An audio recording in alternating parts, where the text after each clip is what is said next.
फिर तीसरा तर्क देते हैं 27वां श्लोक, जातस्य हि ध्रुवो मृत्युः ध्रुवं जन्म मृतस्य च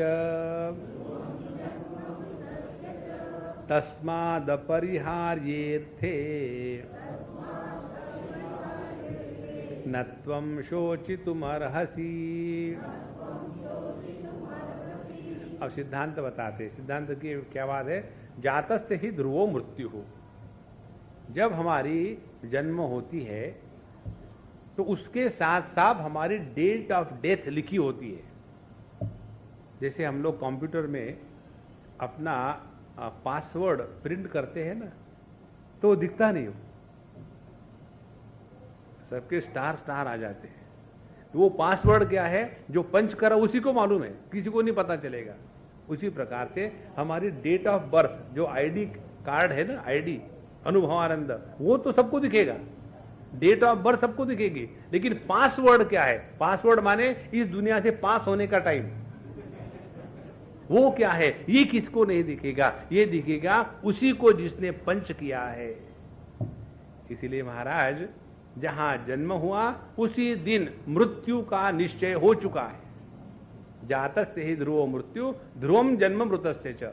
उसी प्रकार से मरने के बाद रोने की कोई बात नहीं, फिर जन्म मिलेगा। तो ये अपरिहार्य है, इसको कोई आज तक नहीं चुका सका। एक बार किसी ने पूछा था कि भगवान, जब भगवान स्वयं थे तो एक व्याध ने आकर के उनको, उनके एडी को एक तीर क्या मार दिया और वो मर क्या गए? क्या उनको ये सामर्थ्य नहीं था कि वो अपने देह के साथ वैकुंठ में गमन कर ले? तो उसका मूल कारण ये है कि भगवान के जितने भक्त हैं उनके दिमाग में ये कीड़ा न घुसे हिरण्यकश्यपु के जैसा, कि देह के साथ मैं अमर बनना चाहता हूं, और इसीलिए भगवान ने सब सामर्थ्य होते हुए भी देह का त्याग किया है। तो ये अपरिहार्य है, प्रत्येक देह का जन्म होगा, उसका नाश होगा, और इसीलिए जब अपरिहार्य है तो उसको स्वीकार करो और हंसो, नहीं तो स्वीकार करो और रो। स्वीकार करना कॉमन है, अब हंसना या नहीं हंसना ये आपका चॉइस है। लेकिन आपको लगता है कि नहीं, हम रोना ही अच्छा लगता है। क्यों? कि रोने में जरा परेशानी कम है, और हमारा भगवान ने चेहरा ही ऐसा बनाया है कि बड़े आसानी से रो सकते हैं। हंसने के लिए मेहनत करनी पड़ती है। देखो, हम आपको एक बात बताएं कि यदि हम नित्य निरंतर प्रसन्न रहने का झूठ मूठ अभ्यास करें तो धीरे धीरे वो अपना स्वभाव बन जाता है। जैसे आप देखेंगे बच्चों को स्वभाव कैसे बनते, हम भी बच्चे थे, हमारे भी स्वभाव ऐसा ही बना है। जैसे किसी बच्चे को कोई वस्तु चाहिए और उसके माँ बाप ने नहीं कह दिया, तो वो रास्ते भर ही लौटने लग जाता है, जोर जोर से चिल्लाता है। फिर वो माँ बाप क्या करेंगे, सबके सामने अपना प्रेस्टीज इश्यू बना करके उसको उठा देंगे, बेटा कोई बात नहीं, क्या चाहिए तुमको? मुझे भैंस चाहिए, ठीक भैंस ले ले।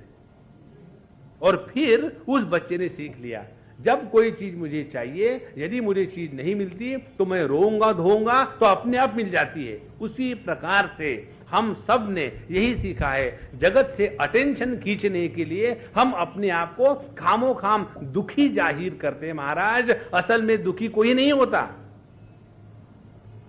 तस्मात् अपरिहार्य थे, ये अपरिहार्य है, और जो अपरिहार्य है उसको स्वीकार करके मस्ती में रहो। उसका दूसरा उदाहरण देते आपको। ये बात हुई थी अमेरिका में।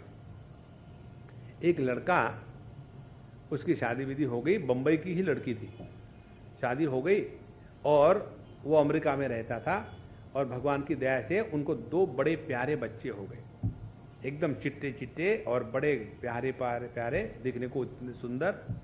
और उस लड़की के दिमाग में कीड़ा घुस गया कि मुझे स्वातंत्र चाहिए। अमेरिका में जाकर के लोग पागल ही हो जाते हैं। तो उसको लगा कि मुझे स्वातंत्र चाहिए। तो पति के साथ रहने में कौन सा पारतंत्र है, लेकिन उसको लगा, क्योंकि उसने सब डाइवोर्स के नियम पढ़ लिए थे। उसके बाद वो अलग रहने लग गई और बच्चे और पिताजी अलग रहने रह गए। और ऐसा होते होते धीरे धीरे उसके दिमाग में ये बात आई कि अब मैं अकेली रहूंगी, तब मुझे स्वातंत्र्य मिलेगा। और उसने डाइवोर्स करके फिर वहां कुछ नौकरी करना शुरू कर दिया और अपने आप को प्रसन्न रखना शुरू कर दिया। और ये हस्बैंड महाराज, उसकी हंसी तो पहले ही बंद थी और बाद में हमेशा पता नहीं स्वामी जी उसको मैं कैसे समझाऊं। तो मेरे पास वो केस लेके आया कि स्वामी जी आप कुछ करो। तो मैंने कहा मुझे कुछ करना है तो मैं आपको एक चाटा लगाऊंगा। तो स्वामी जी आप ऐसे निर्दयी क्यों हो रहे हैं? हमने कहा देखो, तुम्हारे पत्नी ने स्वयं होकर के तुम्हारा त्याग कर दिया है तो वो कैसे हंस रही है, और तुम उसका त्याग कर रहे हो क्योंकि तुमको दूसरा कोई चारा नहीं है, इसलिए तुम रो रहे हो। देखो, अपरिहार्य यदि जीवन में कोई वस्तु है तो उसको प्रेम से स्वीकार करो ना, रोने की क्या बात है। इसलिए इस जगत का त्याग जो स्वयं होकर के करते हैं उनको जगत कभी नहीं रुलाता, और जो इस जगत का त्याग उनका इसलिए होता है कि जगत धक्के देकर निकाल देता है, तब उसको वहां दुख होता है। इसलिए महाराज जो अपरिहार्य है उसको एकदम सम्मान से स्वीकार करो और मस्त रहो, फिर व्यक्ति दुखी नहीं होता।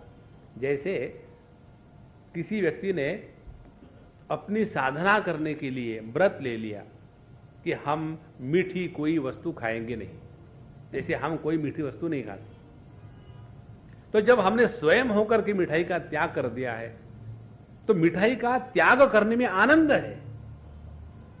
और जिन लोगों को मिठाई का त्याग डॉक्टर के कहने से करना पड़ता है कि महाराज अब आपको डायबिटीज हो गया है, डायबिटीज हो गया माने यदि चीनी खाओगे तो बेटा तुमको मरना ही पड़ेगा बेटा, इसीलिए उसको डायबिटीज कहते हैं, प्लूरल हो गया उसका। तो यदि तुम चीनी खाओगे तो मरना पड़ेगा, इसीलिए चीनी को छोड़ो।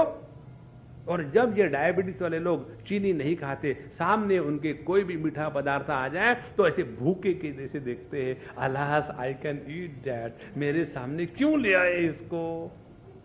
देखो, जब स्वयं होकर के अपरिहार्य वस्तु का हम स्वीकार करते हैं तो उसमें आनंद है। अर्जुन इस अपरिहार्य वस्तु को स्वीकार नहीं करना चाहता था, इसीलिए दुखी हो रहा था। तो अपरिहार्य क्या था? युद्ध अपरिहार्य था, और युद्ध में ये मरना काटना ये भी अपरिहार्य है, और ये तो जीवन का सिद्धांत है, ये ऐसा ही चलेगा। इसलिए जिसने चीनी को मीठा है इसलिए स्वीकार किया, इमली को खट्टा है इसलिए स्वीकार किया, और मिर्ची को तीखी है इसलिए स्वीकार किया, नमक को ये नमकीन है इसलिए स्वीकार किया, उस व्यक्ति को कभी दुख नहीं होगा।